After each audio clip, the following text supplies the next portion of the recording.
one needs to understand that there is indeed a dichotomy. Once we understand that, it makes things much easier because the regime in Egypt, in fact, demonstrates all the time behind closed doors that it sees the Hamas as an enemy. In fact, it sees the Hamas as the Muslim Brotherhood, against whom it fought for years and continues to fight. In fact, the Muslim Brotherhood is illegal in any kind of organization form in Egypt. And the Hamas, they see it as completely identical.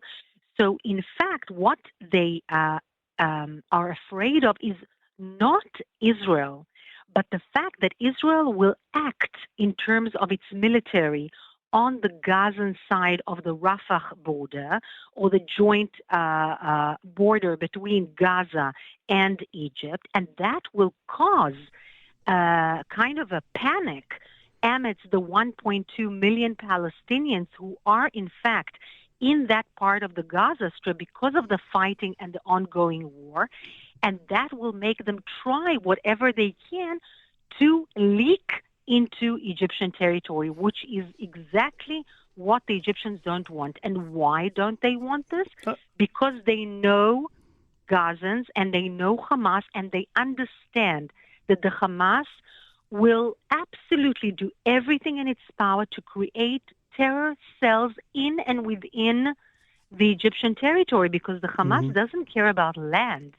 It cares about putting across its Islamic ideology, which is creating an Islamic caliphate, including Egypt, which is exactly what the Muslim Brotherhood did in and within, inside of Egypt. Now, we're talking about the Egypt regime. What about the people of Egypt? I mean, they obviously have compassion, but I don't know if they have a very positive view of the Palestinians, but they do have a lot of compassion. Is that also causing sort of the government to act the way it is? Absolutely. So what is happening is that throughout the last 4 and a little bit decades, since a peace agreement had been signed between Egypt and Israel, what had happened is that there had been a lot of indoctrination and incitement against Jews and Israel. This is a fact. It's a sad fact, but it is what it is.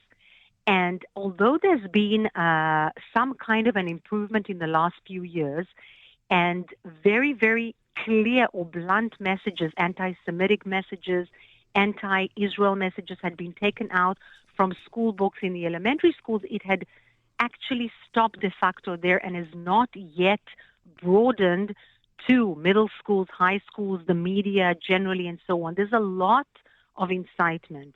And therefore, the actual Egyptian public is not pro-Israel, whereas the government or the regime understands its security interests, and they are almost, not completely, but almost aligned with those of Israel. And therefore, there is a vacuum or a kind of quite an abyss between the regime's understanding and the population, which also, by the way, watches Al Jazeera and Al Arabiya and other media, social media in the Arab world in their feeds. And therefore, they are indeed pro-Palestinian, and they expect the government to act accordingly. So what does the government do?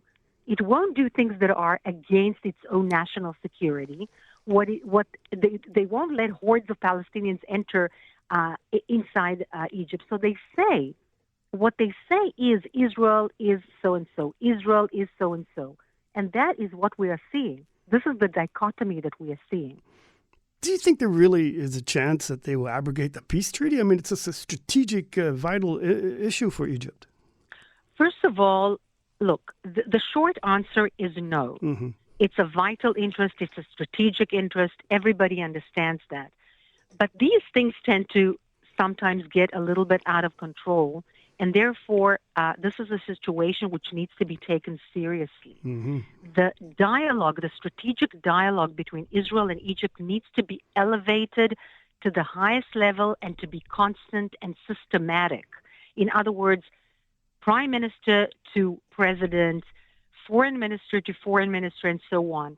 In the last over a decade, it's been very good, very efficient, even one can say, but on professional level, on the military level.